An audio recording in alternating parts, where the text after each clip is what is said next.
These are the most consistent cores in Pokémon Champions. Now, in this video, I kind of just wanted to go over 6 different cores that I've been paying attention to that seem like the most consistent cores in the format right now. And if you guys find this video helpful, I would really appreciate it if you like and subscribe. Now, to start off, I wanted to go over Mega Floette and Aerodactyl. And obviously Mega Floette is a very strong Pokemon, just with the Fairy Aura, 33% damage boost to the Fairy type moves, along with a setup option with Calm Mind. You do also have the option to use something like the Light of Ruin. It's a very strong nuke button. It is only 90% accurate, so it can miss. I personally prefer this more consistent set with just Moonblast and Dazzling Gleam. You get consistent damage that way. It's still very, very strong, especially the Moonblast, with that single target 95 base power damage. And it is boosted by the Fairy Aura still. Right now, this spread here that I have, the EV spread, I'm modest with 7 points, so this hits. It's just over the bump. I believe the bump is with 5 points of investment. You get the 2 extra. This is a couple points over the bump. You do want to keep the special attack an even number. It's a little bit more optimal for Calm Mind setup. Just you get the most points that way. The 13 speed investment, so 135, is to sort of speed creep the Pokemon that are speed creeping base 80s, if that makes any sense. And it was also kind of just leftover points. I didn't really feel like I needed it. You could go 2 points slower if you just want to creep the base 80s. So things like Venusaur outside of the sun, if they're running Modest, which I think most of them should be running Modest just for the damage boost. You're going to want to be at least 11 points of investment. So you can put those extra 2 into special attack or maybe into bulk if you want that. This 32 HP and 14 defense is meant to survive the Iron Head from Max Attack Adamant, King Gambit, and Excadrill. There's a 6.25% chance for that to knock you out, but I figured that was probably good enough. Especially because a lot of times you're going to be running this with Mouse Hold, so the Friend Guard damage reduction is going to make that guaranteed survival. But the 6.25%, obviously, I feel like that's enough to where it's not going to come up too often. So yeah, just being able to live that attack is really nice. And I think it's kind of surprising that this Pokemon can even live that max attack Adamant Iron Head with this little investment. It just shows how incredibly broken this Pokemon is. Because 7487 is honestly not too bad on the physical side. And then obviously you have that base 148 on the special defensive side. If you start getting Calm Minds up, you're just like never going to get knocked out by anything on the special side, really. And then Aerodactyl here is meant to provide speed control for the Floette. You do have Tailwind, and then Rock Slide is to help deal with those Sun teams. So the Charizard and also the Dual Wing Beat. Obviously it helps to hit a lot of grass types, but also it's able to deal with those Focus Sash Sneaslers. That can be really annoying. Unnerve to ignore the berries, so the Citrus Berry on something like the Sinistcha. Or, you compare these two a lot of times with Sneasler. I feel like I haven't even seen these two run without Sneasler, so that's definitely very common. You can ignore the Chople Berries with Unnerve and just like close combat.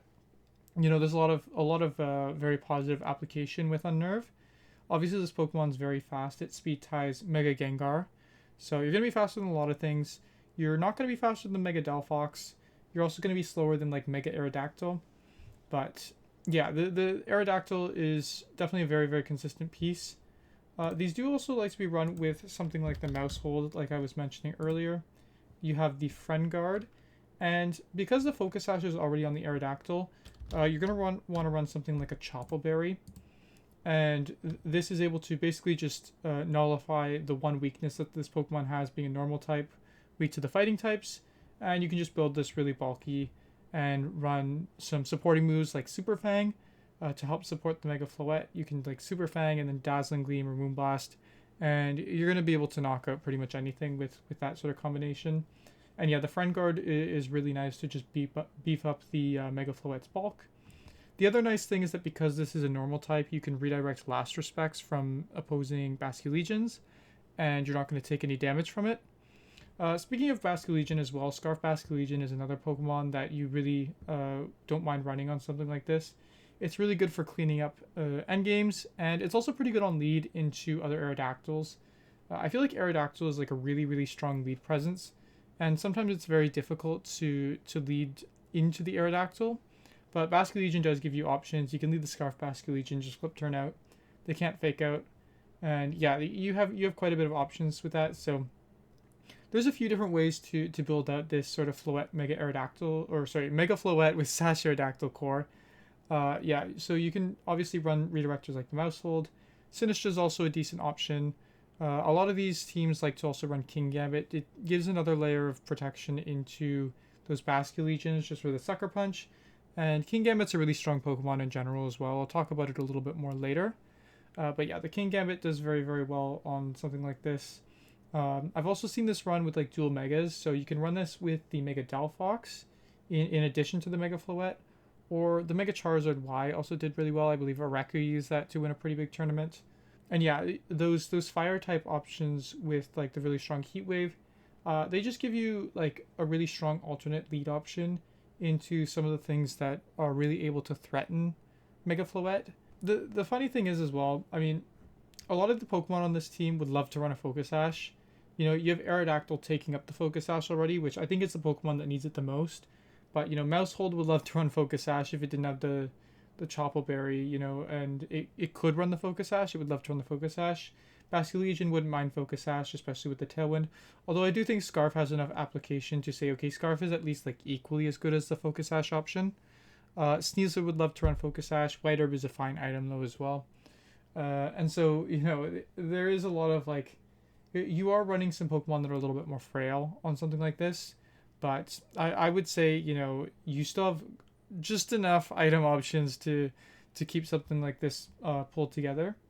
But yeah, no, there's a lot of interesting, strong options you can do with this. And I also think there's still room to innovate on this core. So yeah, definitely something to consider. Next up, I said I wanted to talk a bit more about King Gambit. I want to talk about King Gambit Sinistra. And this, I guess I would consider it a core, but it's also very easy to like slap on to a lot of different teams. It just gives you like a really interesting Trick Room mode, even if the rest of the team isn't like super Trick Room oriented. There's a lot of options that you get by just being able to run the Sinistra and the King Gambit together.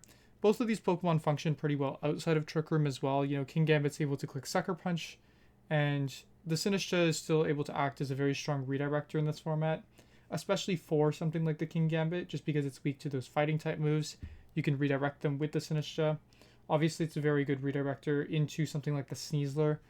The Dire Claws are not going to be doing too much, and obviously the close combats don't affect it at all. And the Space Special attack stat also is enough for this thing to be doing damage, even though it doesn't have any special attack investment. With the Matcha Gotcha, it's going to be chipping things, and you do get interesting recovery options with the Life Dew. You can also run something like Heat Proof on this. You don't have to run Hospitality, but Hospitality is pretty good, especially if you are going to pair this with something like the Mega Floette. You can switch it in, get a bit of recovery, and especially with all that setup from the Mega Floette, you know, it's a pretty strong pairing. The King Gambit here, I just have this running like max attack and then almost max HP and a bit of speed. There's a lot of different ways you can run the King Gambit. This one's Black Glasses. You can also run something like the Chople Berry. And I've even seen something like Chople Berry with Sucker Punch, Low Kick, and Iron Head. And Iron Head is a really good option just for that Mega Floette. You can also just run something like this, but get rid of the Low Kick for Iron Head. Still a very strong option. Iron Head does also give you a more consistent way to hit Sneasler. Because the Sneasler's low defensive stats, Kowtow Cleave is actually going to be doing a decent chunk of damage into it still. But Iron Head is definitely going to be doing a lot more just because it's not resisted. So, you know, definitely a lot of things to consider with King Gambit. It's a very strong attacking Pokemon, and it's a good deterrent for Incineroar as well. That's a pretty big thing to be able to point out here. I believe we were looking at usage statistics a bit ago, and we saw that Sneasler is actually higher on the usage than Incin, but Incin's still very high up there, so yeah, definitely a decent reason to have a King Gambit. Now, on this sort of same topic of Trick Room, I did want to bring up Farigiraf Torkoal. And this can be built around in a couple of different ways. I would say Hard Trick Room is one of the first things that might come to mind when you see something like this. We've seen Hard Trick Room teams do somewhat well with the Hatterene, in addition to like the King Gambit, and then I believe it also had like a Mega Charizard Y as a secondary like fast mode with Sun. And yeah, this gives quite a few different options for Hard Trick Room. I know Hard Trick Room, I feel like it's sort of struggled to find its footing a little bit, but now we can see, there's a few different options for it. Obviously, Armor Tail being able to protect the Torkoal from any sort of priority attacks so that it can stay at full power eruption it is very, very good. You also have the Helping Hand option, so you can get very, very strong eruptions off with the Torkoal. This has a Clover Berry just to help stop like King Gambit from getting rid of it on the spot, just on lead. And also Incineroar as well, that also can threaten some pretty strong Dark type damage. I would say pairing this with something like the Incineroar as well might make it a little bit easier to get Trick Room up. Or once again, that Hatterene just giving you a second Trick Room option is pretty good. The Torkoal here, I mean, the set is pretty, self-explanatory. You have max HP, max special attack, and then just the 2 points in special defense. For the moveset, this one has Eruption, Weather Ball, Earth Power. I think Earth Power is a pretty good option. You could also run Solar Beam maybe, but I don't know if I would necessarily recommend that. I don't think it's like as strong of an option, but you could run it. And then in terms of like Weather Ball is a pretty good option, but you could also run something like the Heat Wave if you're worried about, your weather expiring, or you just want like a secondary spread option so that you can have that strong fire type damage still hitting both targets, even if your HP isn't, super high. So yeah, if you've been weakened, obviously Heat Wave is a nice spread option as well over the Weather Ball. But yeah, Weather Ball is going to be a strong, consistent single target option, at least to get around something like the Wide Guard. So yeah, you can build this out in, obviously I mentioned the Hard Trick Room option already, but you can also run this with sort of like a Sun Room type of team. We've seen this run with like a Focus Sash Venusaur, so you have a fast mode with the Venusaur, and the Trick Room mode with the Farigiraf.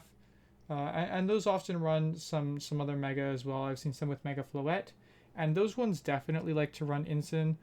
Just gives a lot of extra options inside and outside of the Trick Room, obviously with like pivots and just like fake out to get Trick Room up a little bit more consistently. Yeah, sometimes they even run something like the Sneasler as well on those teams, but there's a few different ways you can build something like this out. I think it's a really strong core, and it's a little bit underexplored right now still. I've been cooked by it on ladder for sure, and it's been doing like fairly well in some tournaments, but I feel like not as many people have picked it up yet as I would be expecting. So definitely something to look into a little bit. Next up, of course, I did have to talk about Mega Charizard Y and Venusaur. Now, right here, I just have like a very basic spread, just max speed, max special attack, and we have Heat Wave, Weather Ball, Solar Beam, Protect. I know some people have also been running Air Slash. I believe Suica said he ran Air Slash to help deal with Kommo-o. You can also run Overheat over Weather Ball if you just want like a really strong nuke button. I'll link Suica's tweet with his team in the description, just because I think his sort of Sun team is probably the best right now. He won the warm-up challenge with it. And you'll notice that on his composition, he doesn't have max speed, max special attack, timid like this. I believe he's running Modest, and he cuts down on this speed just to like this 13 point investment. And this just outspeeds the base 80s, like a Venusaur outside of Sun. There are a couple of other base 80s that are relevant as well. So it makes sense to want to go and hit this 133 number. And yeah, then you're Modest, and you don't have to run quite as much special attack. And then the rest is sort of dumped in bulk.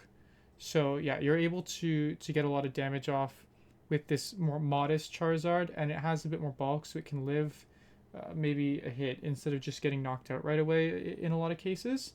So that's definitely another interesting approach you can have with this Pokemon. And like I said, he was running the Air Slash to help with Kommo-o, I believe. So, Solar Beam's a really good way to deal with water types. But you do also have the Venusaur beside it, able to click those grass moves. So that's not as big of a deal. And, obviously you're going to be wanting to run the Sleep Powder on the Venusaur. I think Modest is also a little bit better. You can run Timid, but I think Modest is better. You do want that damage boost. And in Sun, you're going to be faster than everything else anyways, pretty much.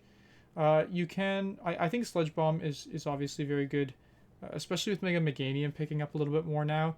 It's definitely a really good option to have to remove that piece. As for the Grass move, you can run Energy Ball. You can also run something like the Leaf Storm. It obviously, it's not fully accurate, and it does lower your special attack after you use it, but it's a much stronger nuke option, and given Venusaur's lower special attack, that might be kind of preferable. I wouldn't really recommend running Solar Beam because I do think you want to run this Pokemon outside of the sun sometimes, and not having that grass move can be a little bit detrimental. So yeah, I would recommend running Energy Ball or Leaf Storm. Both are pretty good options. In terms of what you want to run this with, I think Garchomp is a really, really consistent Pokemon on here. I keep bringing up Suica's team just because, it's what's been doing really well in not only online tours, but once again, he won the warm-up challenge with it, which was very, very big, sort of best of one in-game tournament. And I believe he had Habonberry Garchomp paired with this, as well as like a Sneasler, and there was a couple other pieces. Once again, I'll link the tweet in the description of this video, so you can go check that out. He released all the spreads and everything, so you can go copy everything if you want. His team is very, very good. But yeah, there's a lot of different ways though that you can build out this Sun team. I feel like we've seen it on a few different things. I was even mentioning before you can run like a Sunroom team, so you could even run this with something like the Farigiraf, and go for more of like a Trick Room oriented mode with this sort of side fast mode with this Venusaur. But yeah, there are a few different ways to build this out. I've also seen like dual Mega with Mega Floette. I think that's a little bit less common, but it is also another option that you have just because Mega Floette is so strong. And yeah, Mousehold is also, I feel like it pairs pretty good with this. Scarf Basculegion, even though it's a water type, a lot of times you're just clicking the move Last Respects anyways. So, if you're not using those water type moves, then it doesn't matter as much. And you do still have that option for if there is no sun up, you can still click very strong water type attacks with that Scarf Basculegion. It's a very strong, cleanup Pokemon in general on pretty much any team. And it does help to deal with like Sneasler. So yeah, definitely a lot of different very, very strong pieces to pair with these two. Now, this is a pairing that I have been playing with quite a bit, and I think it's very, very strong, especially just on lead. I also think the substitute option is very good, but I've seen a few different third moves on this Delphox. Here, just for the spread, I have max special attack, and then 29 speed timid, just for a little bit of extra bulk you just throw into HP. You can just run max, it doesn't really matter that much. I just figured the extra bulk is kind of nice, and maybe it'll come up, maybe it won't. You only really need 201 just to outspeed Mega Gengar and also Aerodactyl. But other than that, like the going up to max speed doesn't really matter too much, other than if you want to outspeed other Mega Delphox. So, you can just run something like this. Heatwave and Psychic, I think, are kind of like must-haves. You have to run those two. Heatwave spam is obviously very, very good. Psychic, you want it for Sneasler, and there's quite a few other Pokemon that, just having that consistent damage option into is very, very good. I personally think that Substitute is the best move, especially with this pairing here in this third slot. But I've seen a few different things. I've seen some people running like Encore with the Mega Delphox, which is pretty interesting. I've even seen it run with like another Pokemon that has like Taunt. So then you get like the Encore plus Taunt, and you can make things like Struggle if they have, clicked a status move. I've also seen people run Will-O-Wisp. I've seen Nasty Plot. They're all pretty decent options, but Substitute is the one that I think on lead, it gives you the most sort of flexibility. Just going over to the Sneasler, this is a Focus Sash set. I think this pairs the best with Delphox. You can run White Herb, obviously, but I think Focus Sash pairs the best with these Delphox teams. And it gives you just like the pressure on lead to just be able to Fake Out and Substitute. And, when people lead into Sneasler and they think about the Fake Out option, a lot of times they're very incentivized to either protect both pieces or protect one piece. And if you can get a call right and just Fake Out the piece that isn't protecting and get a Substitute off, you're gonna be having a pretty good time on that lead. And yeah, there's just a lot that you threaten as well right away, and that makes it a little bit easier to get the sub off. Let's say you lead into a King Gambit, which, Mega Delphox, obviously it has the Heat Wave for it, but it doesn't really like seeing Sucker Punch. Well, if you can call out that Sucker Punch, you can just get a sub off right away, and all of a sudden you're in a very good spot against it. Obviously, you do also have Sneasler to potentially just hit it with a close combat, but it could have the Choppleberry, so that's another concern that you might have facing down that King Gambit. So yeah, it's a very, very strong lead option, just to be able to get ahead very easily. And you can play some mind games with it, and I feel like the mind games are almost always favorable for the Delphox player. I would say the one Pokemon that you really don't want to see on lead is Aerodactyl. Obviously, I mean, Aerodactyl is very, very common, but if you're thinking that they're going to lead Aerodactyl, I would recommend leading something else. This pairing, once again, it pairs very well with something like the Basculegion. So if you can just lead Basculegion into the Aerodactyl instead, that's going to probably be a lot better for you, and you can pivot into stuff and get set up in a bit of a different way.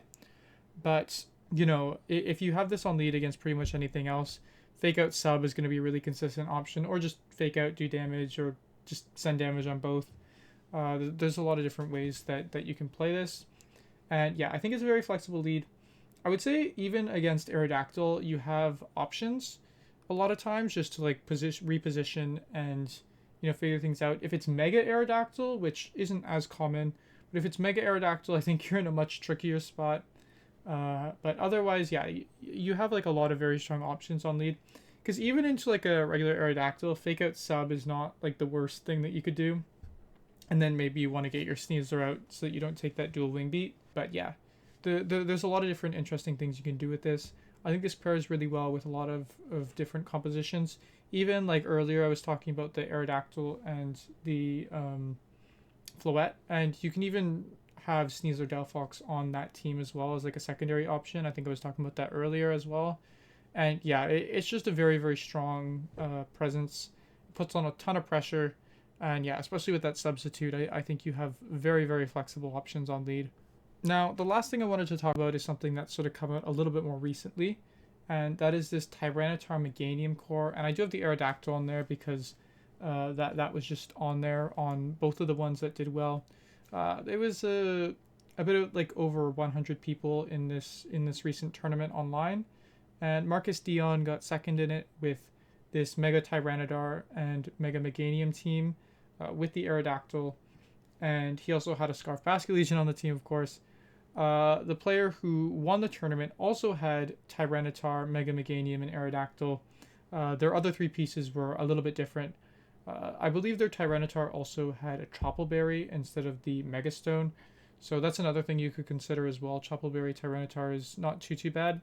I don't like it as much because it does take a decent amount of investment to consistently live, you know, Adamant close combat from Sneasler. I will say most of them are Jolly, so maybe that's a little bit unnecessary. But there are still some Adamant running around, so I always want to be careful. I don't want to be running Choppleberry and then just getting like randomly knocked out by an Adamant close combat. But that is another option, of course, that you can run. The Mega Tyranitar pairs pretty well with the Mega Meganium, and the reason being, and I know a lot of people have run Mega Meganium on Rain, and that's been doing all right. But I feel like the reason why Sand pairs a little bit better with it is because Tyranitar, into the other weathers, it has a little bit more options. So it's able to cover for Sun a little bit better than Rain is able to cover for it. Just because if you have Pelipper in against a Charizard, right, your Rain setter's already on the field. The Rain is there, and then the Mega Charizard can, you know, Mega Evolve, and it sets the Sun. Okay, well now you have to switch out and back in again to get weather control, and that's a whole annoying extra turn that you have to waste doing that. Whereas the Tyranitar, you know, you have it on the field, it sets the Sand, and then if they set the Rain or whatever, other weather that they want to set, you can Mega Evolve, get rid of that weather, and you're back to having weather control. And yeah, I think Mega Tyranitar does exceptionally well into a lot of the other weather Pokemon, just because it can have that weather control. So because it gives you those options, it pairs really well with Mega Meganium, which doesn't really care what weather is up because it's attacking as if the sun is up no matter what. So it's firing off those high power solar beams, those weather balls. Obviously the Dazzling Gleam is pretty strong coverage as well. I'll just flip over to this for now. And it does benefit a lot from that Tailwind option. I think before people were trying to run Meganium as like this bulky sort of piece that could do some damage. And I think having it with like a fast mode is just a lot better because that 4 times weakness to poison is pretty detrimental. And you want to be able to be knocking things out with this Pokemon before they can knock you out, really. So things like that Venusaur and the Sneasler are going to be your biggest threats. And thankfully, you know, you can kind of deal with those with your other pieces. I would say, you know, Aerodactyl, of course, is a very strong Pokemon into those pieces. So that's why the Aerodactyl is pairing really, really well here with this Mega Meganium as well. just to be able to remove the Sneasers. And yeah, it does have a favorable pairing into the Venusaur. These are also run, once again, I said Marcus was running the Scarf Basculegion, so that's another thing to help deal with the Sneasler. I believe the person who won was running Dragapult, so another piece that is pretty good into Sneasler. Any ghost type really is going to do pretty well into it just because of the double resist. So yeah, you just need options to deal with the Sneasler or the Venusaur and all those other pieces that might threaten it. But offensively, Mega Meganium is actually like extremely strong. So it makes sense that it's sort of coming out of the woodwork here and getting some very strong results with this core. And yeah, I think there's a few different ways you could actually build around this aside from, what was able to do well in that tournament. Obviously, I do think the Basculegion is probably the best option to sort of round out this 3 with. But beyond that, I think you have a few different options. I know the first place player was running Excadrill, Marcus wasn't, but Excadrill is another option here. Obviously, you have the sand, so you might as well take advantage of it if that's how you choose to build it out. And I mean, Excadrill makes sense because it helps to deal with like Floette. So you do need answers for Floette. I think Marcus might have been running like Sneasler for that, so that helps as well. But yeah, there's a few different things you can do with this. But anyways, that was the last core I wanted to show you guys. If you found this video helpful, I would really appreciate it if you liked and subscribed. Thank you for watching. Bye.